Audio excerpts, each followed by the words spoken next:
हमारे लाडले पूर्व विधायक, पूर्व सांसद महोदय, सम्मानी दादा कंकर मुंजारे जी का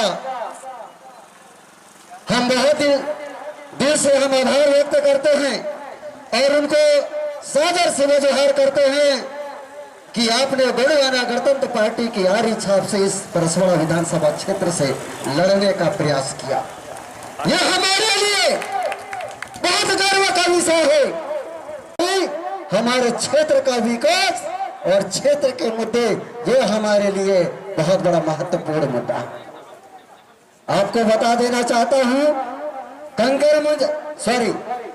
ये हमारे मंत्री जी रामकिशोर नानू गौरे, इनको इतना डर हो गया कि गांव गांव में रानी दुर्गावती, बिरसा मुंडा, शंकर साह रघुनाथ का प्रतिमा गांव गांव बांटने लगे। इनको इतना डर हो गया, अगर आदिवासी यहाँ का जाग गया, अगर ये जिता भी सकते हैं तो मेरे को निपटा भी सकते हैं, ऐसे डर के मारे गांव गांव में रानी दुर्गावती और शंकर साह रघुनाथ का प्रतिमा इन्होंने स्थापित किया।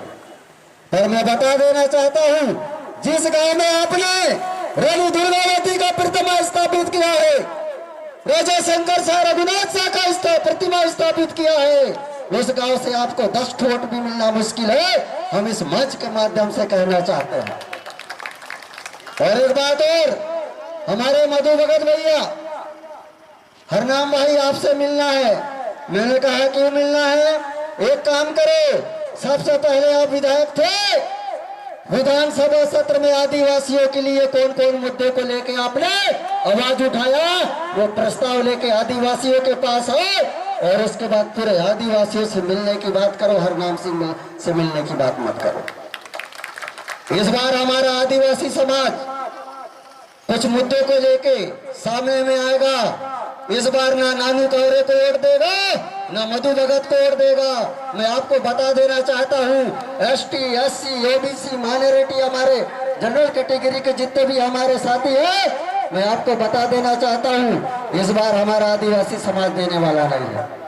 हमारा यहाँ पे जो गोंडवाना छात्र संगठन है, वो गोंडवाना आंदोलन के साथ में है, वो दादा हीरा सिंह मरकाम जी के साथ में है, मायावती जी के साथ में है और अभी कंकर मुंजारे के साथ में है। और हमारे गोंडवाना समग्र क्रांति आंदोलन पूरे परसवाड़ा विधानसभा क्षेत्र में, आपका गुडरू से लेके हट्टा तक, आपका सैला से लेके आपका महागांव तक, गोंडवाना समग्र क्रांति आंदोलन हमने हर गांव में 20-20 लड़के तैयार कर दिए हैं। वो आपसे जम से पैसा लेंगे, हजार रुपए लेंगे, 500 रुपए लेंगे, टन खाएंगे, लेकिन वोट आरी को देंगे। ये भी सुन लो आप लोग, हमने ये प्लान बना के रखा है। आपको बता देना चाहता हूँ, ये चोर मुसेरा भाई आजादी के 75 साल बाद इन्होंने आदिवासियों के लिए कुछ नहीं किया।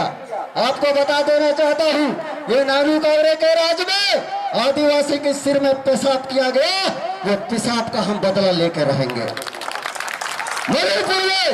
मणिपुर में महिलाओं को नग्न करके घुमाया गया। हमारी बहनें क्या इतनी सस्ती हो गई है कि नंगे करके कहीं भी घुमाओगे, इसका बदला आदिवासी समाज लेगा। इस बात को सोच लेना। आपको बता देना चाहता हूँ, नेमावर में 5 लोगों को दफना के गड़ा दिया गया। वहां की प्रशासन जो है उन अपराधियों को ढूंढ नहीं पाई, और वो जो 5 लोगों ने जो अपनी जान निछावर किया है, उसका भी बदला आदिवासी लेगा।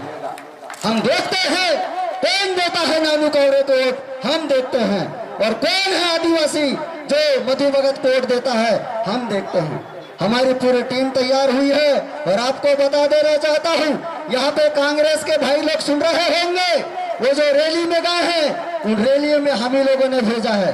जाओ रे भैया, वहां कांग्रेसियों के साथ में जाओ, हमने भेजा है इनको। आधे से ज्यादा हमारे लोग गए हैं, ज्यादा नहीं तो हम छोटे आप लोगों को भेज देंगे, कांग्रेसियों के लोगों को भेज देंगे।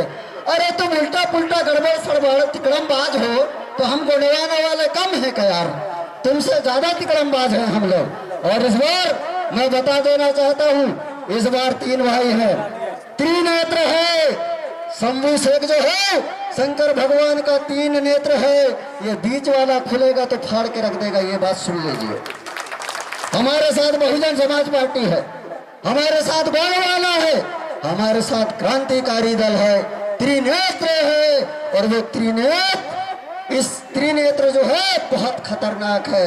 इस तरफ का आँख खुल गया है भाई, इधर का भी खुल गया है, और जो है ये वाला खुलने वाला है तो तुम्हारा का घंटा ढार और सत्यानाश कर देगा। आप ये भी सुन ले।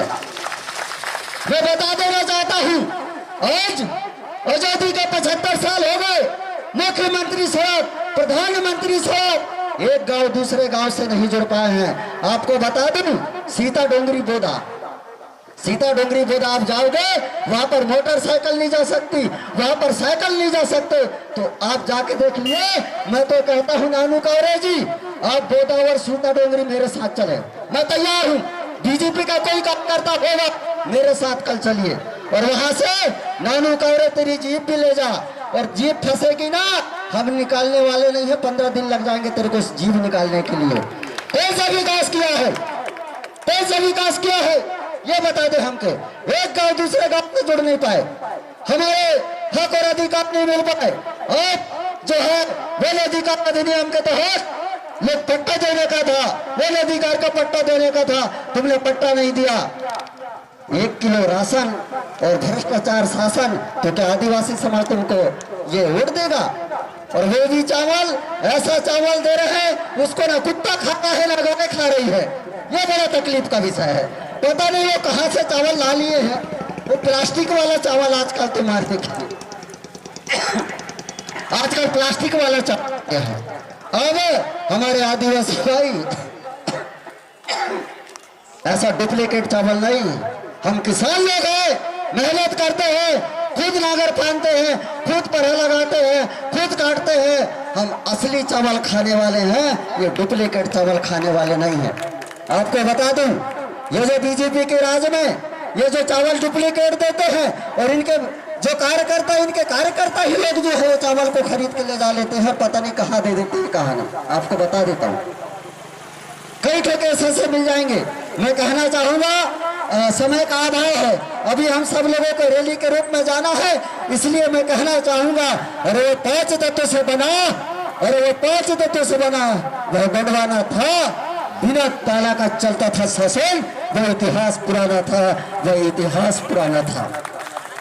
और आपको बता देना चाहता हूँ, ये गोंडवाना गणतंत्र पार्टी ये जातिवाद नहीं, ये गोंडवाना इस धरती का नाम था, और इस धरती में ST SC OBC माइनॉरिटी इस देश के मालिक है, सुप्रीम कोर्ट भी बोलता है। और मैं कहना चाहूंगा आदिवासियों को जो है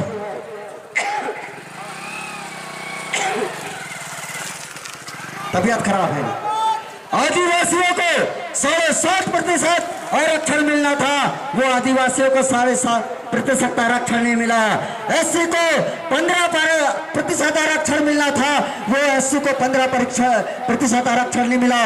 और OBC को 27% आरक्षण मिलना था, वो आरक्षण भी नहीं मिल पाया। और आपको बता दूं, हमारा OBC समाज और जो हमारा SC समाज, हमारा ST समाज और हमारे मुस्लिम भाई अल्पसंख्यक, अगर हम एक हो गए तो ये तो परसवाड़ा का पूरे मध्य प्रदेश में हमारा राज होगा, हमारा राज होगा। 75 सालों से, आजादी के 75 सालों से उन्होंने राज किया। और एक बात और बता देना चाहता हूँ, ये जो पीले गमछे के जो युवा लोग खड़े हैं, इस बार प्रश्न क्या करेंगे मालूम है? 8वीं अनुसूची में हमारे गोंडी भाषा को 8वीं अनुसूची में आज तक अंकित नहीं किया, आज तक अंकित नहीं किया। उसके साथ हमारे जो है 5वीं अनुसूची को इन्होंने लागू नहीं किया। जब भी मधु भगत जाएगा गांव में, हमारे 10 लड़के खड़े होंगे, वही वीडियो बनाएंगे और उनसे पूछेंगे 5वीं अनुसूची क्या है। अगर 5वीं अनुसूची का अगर उत्तर दे देते हो तो ठीक, और नहीं तो तुमको वही 10 लड़के धक्के मार के गांव से बाहर निकालने का हम लोग काम करेंगे। ये 5वीं अनुसूची को समझ ही नहीं रहा है क्या? वोट हमारा, राज तुम्हारा नहीं चलेगा। वोट हमारा और राज तुम्हारा, तुम लोगों का नहीं चलेगा। ना कांग्रेस का नहीं चलेगा, ना बीजेपी का नहीं चलेगा। ये कांग्रेस और बीजेपी ये दोनों काका बाबा हैं। काका बाबा कैसे? का से कांग्रेस, बा से बीजेपी, काका बाबा। 5 साल वो आता है, 5 साल वो आता है, 5 साल वो आता है, तो 5 साल वो आता है। हम लोग जो है बंदर टाइप के फुटबॉल को लात मारो से इधर से उधर, इधर से उधर, बस यही काका बाबा का राज चल रहा है। इस बार काका और बाबा को निपटाना है तो आरी छाप पर बटन दबाना है और दोनों को यहाँ पर 16 से निपटाना है, दोनों को निपटाना है। ये सांपनाथ है, ये लोग सांपनाथ। और ये जो है ना वो गोरे अंग्रेजों से भी खतरनाक है। वो गोरे अंग्रेज चलेगा भारत छोड़ के, ये काले वाले जो नाग हैं ये बड़ा खतरनाक है। इधर उधर फन फैलाते रहते हैं और झूठे लॉलीपॉप देते रहते हैं ये लोग कि आदिवासी के लिए हमने ये किया। और एक बात और बता देता हूँ, कांग्रेसियों लोग क्या बोलते हैं, आदिवासियों की जमीन कांग्रेस ने बचाई। ला कोई ऐसा सबूत हो तो हमारे पास लेके आओ भाई। कांग्रेसियों के पास में कोई ऐसा सबूत है तो हमारे पास लेके आए। हम तो डंके के चोट में कहते हैं हमारे पास में सबूत है, लिखित सबूत है। आदिवासियों की अगर जमीन बची है वो बिरसा मुंडा की वजह से बची है। हमारे आदिवासियों की जमीन वो राजा शंकर शाह रघुराज शाह की वजह से हमारी जमीन बची है, वो रानी दुर्गावती की वजह से हमारी जमीन बची है, वो अवंतीबाई लोधी की वजह से हमारी जमीन बची है। और संविधान में हमारे बाबा साहब ने जो 275 जो है, एक भारतीय संविधान के अनुच्छेद 245(1) जो 5वीं अनुसूची है वो बाबा साहब की देन है। और जिस दिन तुम लोग संविधान को अगर खली मली बचाओगे, उल्टा पुल्टा करोगे तो हम लोगों को भी सीधा करने आता है। समय ज्यादा नहीं है, बोलना बहुत कुछ था, लेकिन मेरे साथियों आपको बता देना चाहता हूँ, कंकर मुंजारे के आरी छाप पर वोट देना है। अगर ये मधु भगत आएगा 5वीं अनुसूची की बात करना, बोली भाषा को 8वीं अनुसूची में जोड़ा नहीं वो भी बात करना। और एक बात है, कांग्रेस की सरकार रही, परसवाड़ा में डॉक्टर नहीं ला पाए, यहाँ मंत्री रहा नानू कावरे, एक तो डॉक्टर नहीं ले पाया, तो तू काहे का मंत्री है? तेरे से अच्छा तो चपरासी लोग है भाई, तुमसे अच्छा तो चपरासी है। मंत्री रहने के बाद यहाँ पे ना सोनोग्राफी मशीन है, ना यहाँ डॉक्टर है। कोई भी पेशेंट जाता है तो रिफर बालाघाट। तो यहाँ अस्पताल का झक मारने के लिए बनाए हो, यहाँ पे अस्पताल झक मारने के लिए बना है। यहाँ पर ऐसे बीजेपी की सरकार रही तो यहाँ पर ना कोई मशीन है, ना यहाँ पर डॉक्टर है। कांग्रेस की सरकार रही, कमलनाथ की सरकार रही, दिग्विजय सिंह की सरकार रही, ना यहाँ डॉक्टर नहीं। हमारे ST SC OBC माइनॉरिटी और सभी लोग जो है कोई बीमार गिर जाता है तो यहाँ पर जो भर्ती किया जाता है दूसरे दिन बालाघाट। कई लोग जो है जब बालाघाट रेफर किया जाता है, आधे लोग लामता में दम तोड़ देते हैं, आधे लोग आपके नगर दर्रा पहुंचते दम तोड़ देते हैं। तो इसके जिम्मेदार कौन? तो आप लोग जो है निम्न मुद्दे जो है 15 मुद्दों को लेकर जब भी मधु भगत आपके गांव में घुसता है तो आप लोग तैयार रख लेना। हम लोग कल ही हम लोग जो है 10,000 पम्पलेट बनाएंगे और 5वीं अनुसूची में जो हमारी मांग है वो जैसे उनकी गाड़ी घुसती है हमारे 10 लड़के जाएंगे और इसका जवाब दे दो भैया, फिर गांव में घुसना और हम लगा देंगे क्या बैरिकेड लगा देंगे और उसमें बोले लिख देंगे कांग्रेस और बीजेपी के लोगों को यहाँ पर घुसना मना है, निकलो भैया यहाँ से। ऐसा काम हम लोग करने वाले हैं, देखते हैं। अब मैं ज्यादा अपनी बात लंबी न रखते अपनी वाणी को विराम देता हूँ। जय सेवा, जय जोहार, जय महादेव।